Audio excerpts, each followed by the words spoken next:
Welcome to Rick's Corner, brought to you by Old School Labs, the brand I trust and the only one I put my name to. Use my code drasin12 on the link below.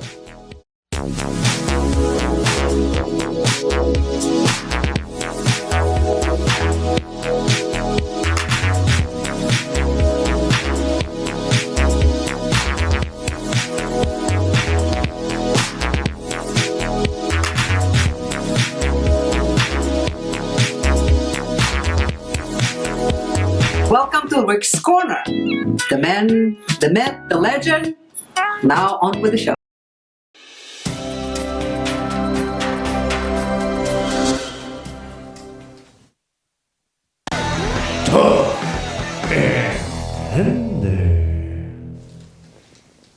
Welcome to Tough and Tender. I'm your host, Rick Drasin. I'm here along with Erin Tillman, my chat girl, who will be answering or asking questions that I'll give you some pretty good answers from the Rick.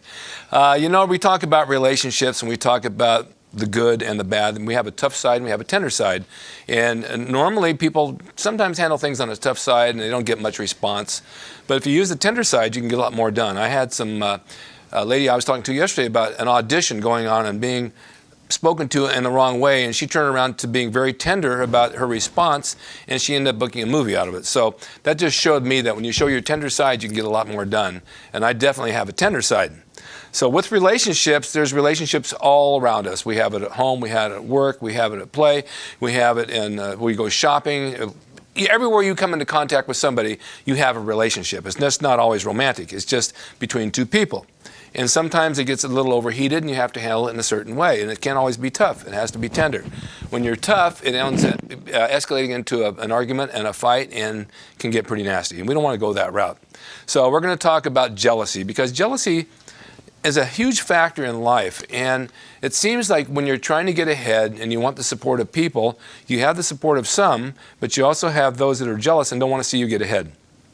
So because of that, they become less friendly. You try to connect with them, you try to involve them, and they go the other way because they feel that you changed because you had some success, where in reality you're trying to reach out to them and be nicer, but they're jealous of your successes.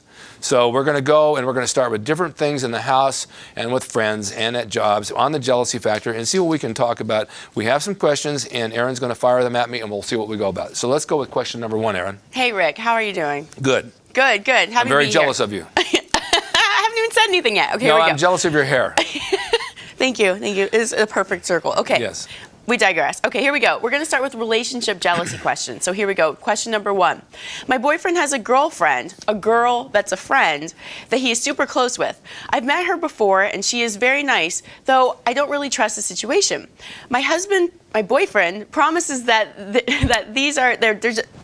my boyfriend promises that they are just friends, but it makes me uncomfortable. They have been friends for years and years, and he says that I should trust her. His friend is also in a relationship, which he uses to prove his point that he and she are only friends. Am I wrong to be suspicious of their relationship? Wow, I barely got that out, huh? You barely got that out. But I know exactly what you were saying because it happens a lot. I have lady friends and I have men friends, and they're friends, and that's the way it is. I have a relationship. My relationship, I'm 100% committed. So therefore, there should be no jealousy because I don't look the other way to stray away from my relationship. But in a lot of cases, there's a lot of people who are insecure who don't understand that, and they will be jealous if you spend time with that other opposite sex as a friend and do things with them. It's always questionable because it depends on the day, the time of night, where you're going, what you're hanging out, how long you're staying, because it can get in a little sticky situation where it becomes more than friends. And I would think, on the other hand, if she has a husband, he's probably questioning the same thing too.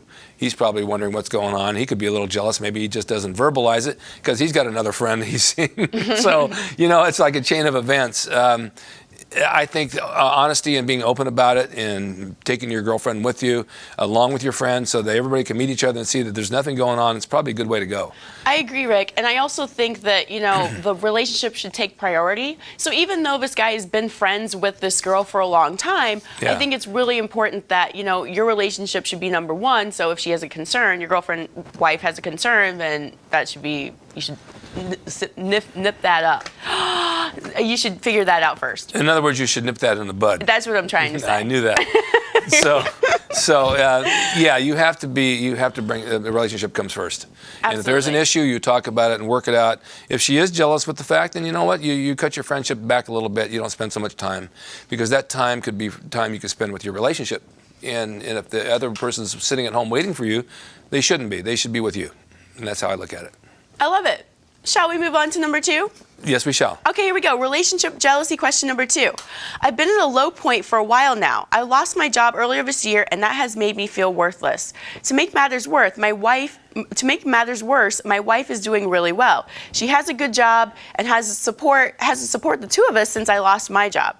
I appreciate that she doesn't mind supporting me financially, but I kind of resent her in a way too. Oof, that's brutal, right?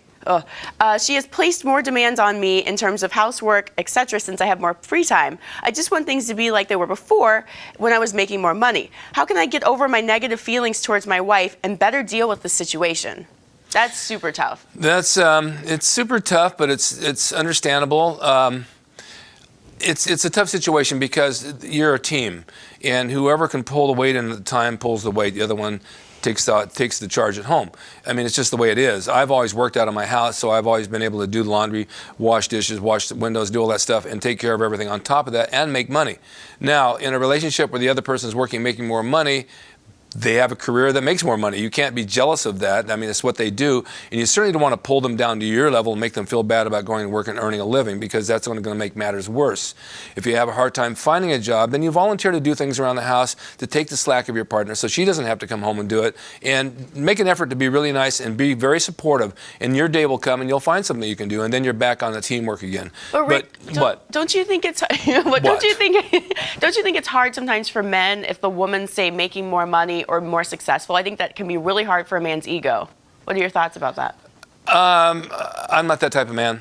You know, I think everybody should have their successes, and it doesn't bother me in the least. It will some people, I'm sure, because there's an ego involved, like you said, and he feels less worthy of doing stuff. But I've always seen you can elevate yourself into some other way and make yourself feel more important by something that you do even better for yourself. And so come home with something good about yourself.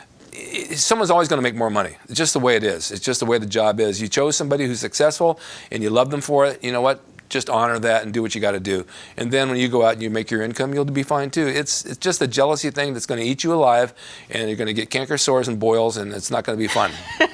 Oh God, yeah, that's a nice mental image there. I love it. But you're right, though, right? And let's also say if you're maybe on the other side of that scenario, like if you're the wife in the scenario out there watching us, maybe just really make some effort to be careful around your husband, or just pump him up a little bit and say, I still think you're amazing, all those kind of things, because that'll help a little bit too, I think. Or give him a commission check. Yeah, exactly. There you go. All right, so we're going to move on to friendship jealousy questions. Are you ready, Rick? Yes. All right, here we go. Friendship jealousy question. Here we go. I can't help but be envious of my friend's life. He's got a hot girlfriend, a great job, and he is someone that everyone wants to be around. But he's my bro, but sometimes I wish I had what he has. Is there any way to get over this? Yeah, there's ways to get over that. Leave town. Oh, no, what? No, I have a friend like that I see once in a while. All he talks about is what a loser he is. He can't find a woman. He's retired. He doesn't have enough money to do things he wants to do. And he just sits and does nothing. You know what? Stop feeling sorry for yourself. You are your own individual. You have certain attributes that maybe somebody else doesn't have. Escalate those and make them into something that someone else doesn't have, because everybody has something good about them. When you sit home and you dwell upon the negativity about what a loser you are, you're going to remain a loser, and nobody wants to be around you, because losers attract losers. So you've got to come off that thing, and you're not your brother, and he does have a good-looking girl, and he does have what he wants because he probably earned it and he worked for it. Take a look at what he's doing to get there, and maybe you can follow around and do the same thing. But don't be jealous of something like that. You can have everything somebody else has if you really want it, but you got to work for it. It's not going to just knock on your door one day like FedEx and say, here she is, and here's your opportunity, sign right here, because you probably won't be home. And remember, when your ship comes in, don't be at the airport. Exactly. That's a good one. Mark that down. He's got 1 million of them. That's a really good one. I love that one. But yeah, I think it can be really tough. And, you know, it's one of those things, like, I wonder what the friend thinks about the whole thing. Like, I wonder if he's like, yeah, what's wrong with my friend here? He's being kind of weird lately. Like, I wonder what his feeling is. Because I've actually been on both sides of that. And I feel like when someone is a little envious of you, when you're on that side, it is kind of like you might distance yourself a little bit. You know? Oh, and when I've seen that too. You know, it's like you can't slouch and feel sorry for the guy and say, I'm going to do without. I just go back to the guy and say, guess what else I got? Oh, no. What? So you rub it in their of face? Course. Is that what I you're try saying? to inspire them to do better. If you have this, you can do that. I just got this today, so maybe you can do that too. No, I'm kidding. You've got to give the guy some inspiration and let him know he's good enough to move forward, because he's not. I have so many friends like that, it's ridiculous. And I've tried to cut them loose because they're living in my mind rent-free, and all they do is depress me. I don't want to be around that stuff. But I try to set the example by going forward with my life and doing what I do, and hopefully they'll follow, but a lot of them don't. They just trip and fall along the way, and I can't keep going back and picking them up because they'll just fall again. So that's really interesting. So you're saying you remain friends with these people even though you feel like they might drag you down a little bit. Is that? Well, I'm saying that I remain friends because I'm a loyal person. They don't really drag me down, but I always try to bring them up. And it's really hard to do because they just won't get off the couch and do anything for themselves. They know what I do and they say, oh, but you're 1 in a million that does this. No, I'm not. I'm not 1 in a million. There's 10 million guys that do what I do. You just don't know them all. Not true, Rick. You are 1 in a million. This is true. I'm a very special person. There's no question about it in my mind. Yes, you're very special. Yes. You're very special. Okay, let's move on. Okay, here we go. All right, we have another friendship jealousy question. Here we go. A close friend of mine is constantly telling me that she wishes that her life was more like mine. So this is the opposite of the previous question. She acts as if I'm just lucky when I've really worked very hard to get everything I have in my life. It's very annoying at times, but because I don't see her working to change her life for the better, which is exactly what you were saying, Rick. How do I get her to just be my friend and stop comparing and contrasting? Well, you just tell her. You know, everybody wants what they don't have. You know, I sit here and I wished I had 10 fingers and a full head of hair, and it's never going to happen. And so I do the best with what I have, and it's worked okay with me. But somebody always wants what they don't have. They want this, they want that, and the grass is always greener. But you have to remember, and this has been said many, many times, the grass is always greener. When you get to that side of the fence where the grass is greener, you got to mow that lawn and you got to pull the weeds, and they get worse and worse and worse. And all of a sudden, it doesn't look so good anymore. So you have to realize what you have and take all your attributes and all the things around you and build them into something big, because it's not that bad. Because once you get to the other side of the fence, you might want to go back, and so you've got to realize what you had that is really good. It's not a good jealousy. You know, you just can't live like that. Absolutely, it just eats away at you, right? Totally. It just eats away. And you know what? The other person, it doesn't bother the other person at all because they're living their life and doing what they want. So what you think they're thinking about you, they're not. They're off having fun. Absolutely true. So get out there and have fun yourselves, right? Exactly. All right. So we're running out of time. Let's move on to, we're going to go to colleague acquaintance jealousy questions, okay? College, you said college acquaintance? Colleague acquaintance. College? Colleague acquaintance. I know what you said. Colleague acquaintance jealousy questions. Okay, this is a good one. This is right up your alley, Rick. Here we go. Yes. No matter how hard I try, I can't get my upper body to look like other guys at the gym. I work out hard, eat low-carb meals and high protein, but I can't get my body to match what other guys look like. I had a trainer for a while, and he said that everybody's body is different and that I shouldn't compare my body to others. I'm thinking about trying HGH because I hate not being able to get to the next level. Any advice? Now, I know you have a really good answer for this one. I do. Yes. But I'm not going to tell them. What? No. Come on. I have a really good answer for this. I've been training since I was 18 years old, and I had one of the best bodies in the world back in the 70s and 80s, and I worked hard for it. We trained hard, we ate right, it was all about that, but each body responds to weights and nutrition differently than the guy next to you. You can compare yourself all you want, but you know your best comparison is look in the mirror. Now, you take each body apart and you train it properly, you eat right, having a sticking point, there's ways to get around it. I have a book called Bodybuilding for Dumbbells, just happened to mention it. It's on my website, rickdrasin.com. It's lousy, only $10. Buy it and read it. It'll tell you how to train back in the days of the 70s that we did with Arnold Schwarzenegger and the guys. You're comparing yourself too much. I try to compare myself to guys 30, 40 years younger than me, and I shouldn't do it. I should compare myself with guys my age who are 102 to 6. So, did you catch that? But I just got it. It's not easy to stay in shape when you get to a certain age. You have joint problems, I have wrestling injuries, and I work through them, and I still maintain what I can. For you, you need to reevaluate your workout. I know you have a trainer. Sometimes trainers don't know all. You've got to read some magazines, like I said, the book that I have. Separate your body parts, work each body part twice a week, 2 of them together, chest and back one day, shoulders and arms the next, legs the next, start the whole cycle again. Don't overtrain, get plenty of rest, eat 6 times a day. The HGH is not going to help you. I've taken it. It does not work that way. It shreds body fat, if anything. It won't put any muscle on you. So you've got to up your protein content, and there's other things besides, but we won't get into those because they're not exactly legal. Oh, yikes. Yeah, let's keep it legal in here. Okay. All right, well, I think that's it for this week's show. We're running out of time. Do you have a tip of the week? I do have a tip of the week. You know, get up every day and look in the mirror and look at yourself and be happy that you're alive, that you're lucky, that you don't have any health problems. You got a whole day of sunshine ahead of you, and here in California or wherever you are. You start your day off right, get to the gym, get invigorated. It'll motivate you mentally and physically, and then everything throughout that day should be positive. You'll have negative things and roadblocks, but roadblocks are meant to go around. If you go down the street and there's a roadblock, you find the detour. It's the same thing in life. If you go down the street with problems, you go around them, or you deal with them, move them out of the way, and move forward. Nothing is earth-shattering. You can solve it. There is a way to solve everything. So my tip of the day is have a healthy, good attitude and go straight forward and be positive. Yes, and don't be jealous of other people. Right, Rick? I mean, because what does it doesn't serve anyone. It only chips away at yourself. Well, jealousy and envy are the 2 worst things in the world. They will eat you up. Mm-hmm. And the same thing with building your body. If you're jealous and envious and you're thinking about this all the time, you're eating up all these calories that be going and building muscle. So be positive. Don't be jealous. There's nothing much to be jealous of. For God's sakes, look in the mirror. It's you. It's only one of you. The only one. There'll never be a duplicate. There'll be imitations, but that's it.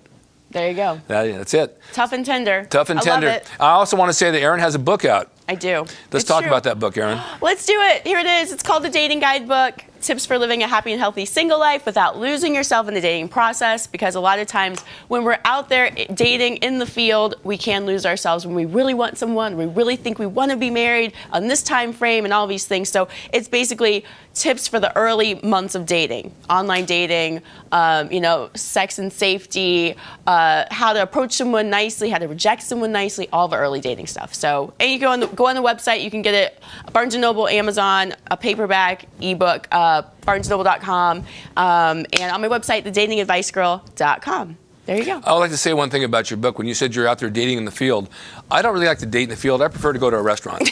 So you can think about it that way. To each his own. To each his own, Rick. Some people might want to go actually in the field and go on a date. Nice picnic. Yes. Okay, that's fine. Thank you for watching Tough and Tender. I'm Rick Drasin, your host, along with Erin Tillman. We're here every Friday at 1 p.m. at empowerme.tv. Tune us in and send us some questions because I have some definitely good answers for you that come out of the Rick brain. Thanks again for watching.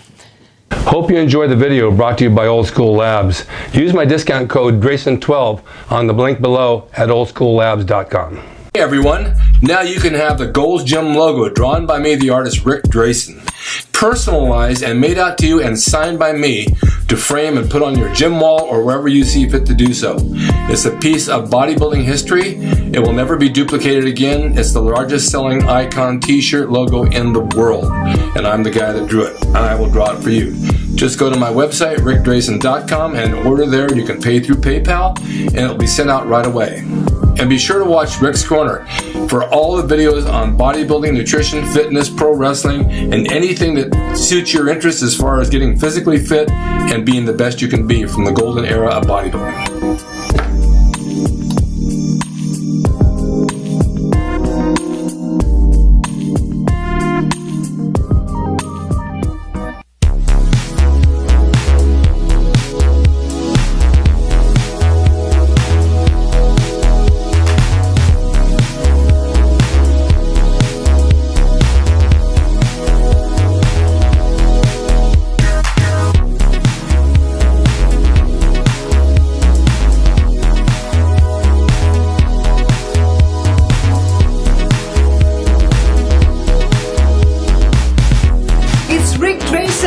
He's the equalizer, baby. See you next time.